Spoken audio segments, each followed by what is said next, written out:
Welcome to your deep dive. Today we're diving into the world of memory, exploring that push and pull between nostalgia and, well, just living in the present moment. It's such a fascinating topic, isn't it? Absolutely. We've got some thought-provoking excerpts to unpack, and just for fun, we're going to see what a Paradox of Recollection tarot reading has to say about it all. I love it. And it's so true. You know how often we get stuck in the past, so busy reminiscing that we kind of miss out on the richness of what's right in front of us. Right, like we're constantly looking backward instead of straight ahead. Exactly. And it's not about erasing memories or anything, but more about understanding how they influence us. And maybe, just maybe, we can even use those memories to empower ourselves in the present moment. Totally. It reminds me of this one line from the excerpt. Nostalgia and trauma are the two beasts we must learn to ride. Wow. I know, right? Such a powerful image. It really is, because it speaks to how those past experiences, the good and the painful ones, they can really control us if we let them. They can really take over, can't they? So let's unpack that a bit, this whole beastly nature of memory. The excerpt goes on to say, and I'm quoting here, to be stuck in a loop, retelling the same stories, is to choose stagnation over evolution. Have you ever experienced that? Oh, absolutely. I think we've all encountered that person, haven't we? Definitely. Maybe even been that person at some point. Someone who's just stuck replaying the same highlight reel over and over again. It's like everyone else is just an audience member in their personal nostalgia theater. Exactly. And as that excerpt says, that's how you get stuck. It's like trying to squeeze into an outfit you've totally outgrown. Such a good analogy. And it's not just about how we relate to our own pasts either, is it? The excerpt also talks about how holding on to past versions of other people can be just as limiting. Right, because we've all done it. We go into interactions with these preconceived notions of who someone is based on who they used to be. All the time. Huh. And we label them based on some past experience, which totally prevents us from seeing who they really are now.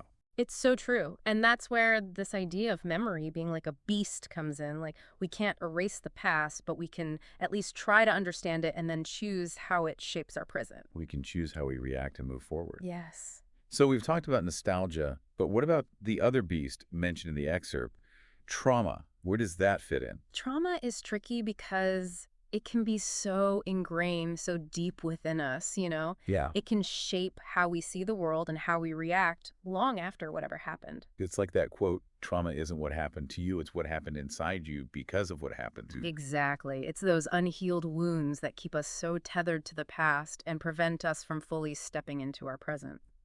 It's interesting, though, because even though nostalgia and trauma seem like total opposites, they can both have that same effect of holding us back, right? Either we're clinging to some perfect past or we're like paralyzed by a painful one. It's true. They both really highlight just how important awareness is, you know? Being aware of our past and how it affects us. Right. So to add another layer to this whole conversation about memory, we decided to incorporate a tarot reading for this deep dive. I'll admit I was a little skeptical at first. I get it, but it can be surprisingly insightful. This paradox of recollection spread we're about to do, it really adds a cool visual element to all of this. Okay then, I'm all in. Let's see what the cards have to say. All right, so the first card in the spread is called the Beast of Nostalgia. And get this, the imagery across the three decks is wild. All right, you've got my attention. Lay it on me. Okay, so in the pop culture deck, the Beast of Nostalgia is represented by, wait for it, 11 from Stranger Things. 11. Like the telekinetic teenager with a seriously messed up past. I don't see the connection to nostalgia. Well, think about Eleven's story for a second. She's constantly battling those traumatic memories and trying to figure out how to reconcile her past with her present. Right, she has a lot of baggage. Right, and she's incredibly powerful, but that power is often linked to her pain. Okay, I get it. So what about the other decks? What do they say about this whole Beast of Nostalgia thing? The Nostalgia deck keeps it classic, going with an image of a rotary phone. A rotary phone. Oh my gosh, like the one my grandparents used to have. Exactly. It's like, think outdated technology, connections long gone. You know, maybe even that longing for things to be simpler like they used to be. It reminds us that sometimes nostalgia isn't even about the actual past, but about what we feel like we're missing in the present. That's a really good point. Okay, so we've got 11 and her super complicated relationship with her past.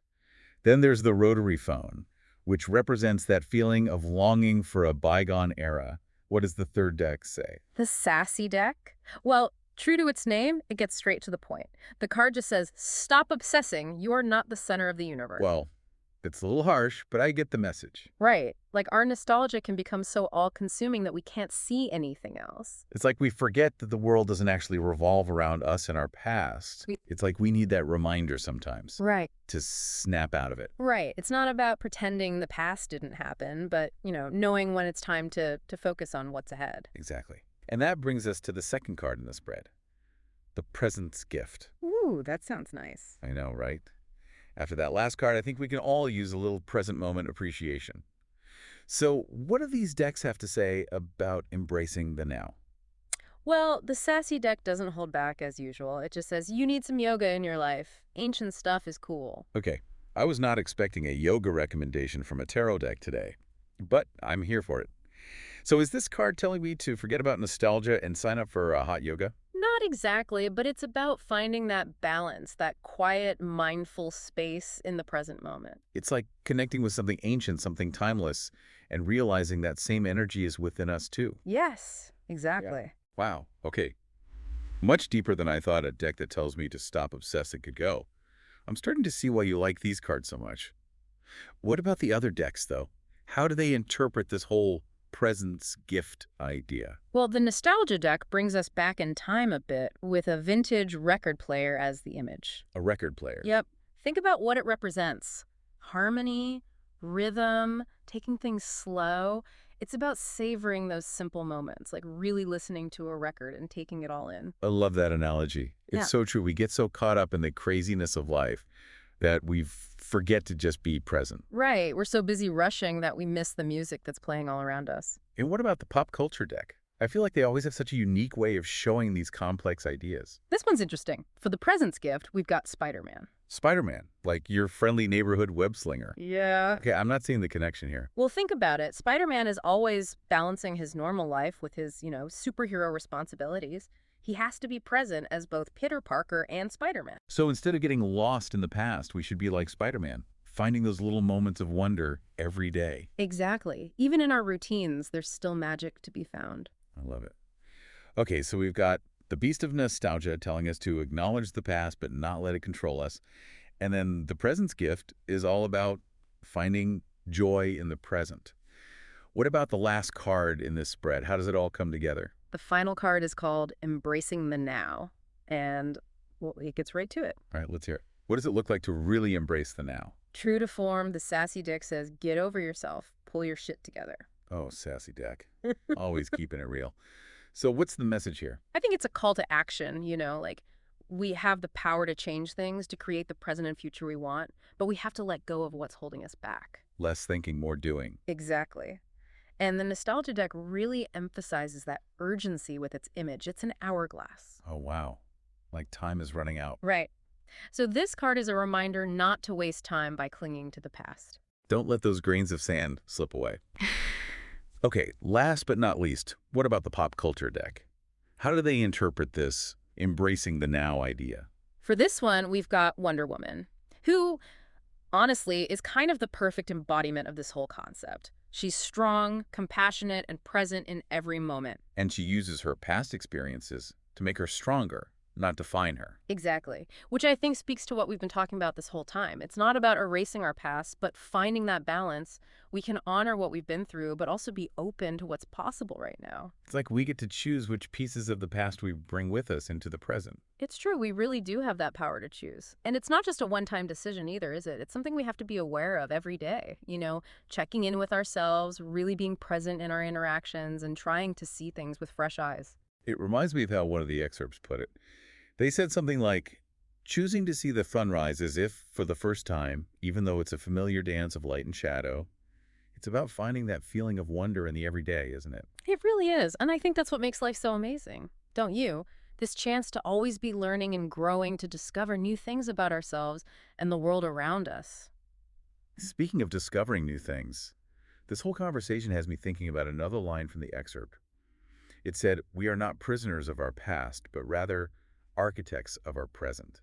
It's kind of empowering when you think about it, Yeah. We have all these experiences, these memories, these lessons we've learned, and we get to decide how to use them to create the life we want. We can take all of that and build a present and a future that feels exciting and authentic, like it's truly in line with who we are. This deep dive has really given me a lot to think about. It's left me with this one question, though. What song is playing in my present moment? And am I really listening? It's a good reminder that every single day we have a choice. Do we let the past drag us down, or do we embrace the rhythm of right now? And remember, it doesn't have to be one or the other. You don't have to choose between nostalgia and the present. It's about finding that balance where you can honor your past while still being open to all the possibilities of this moment. Thanks for taking this deep dive with us today.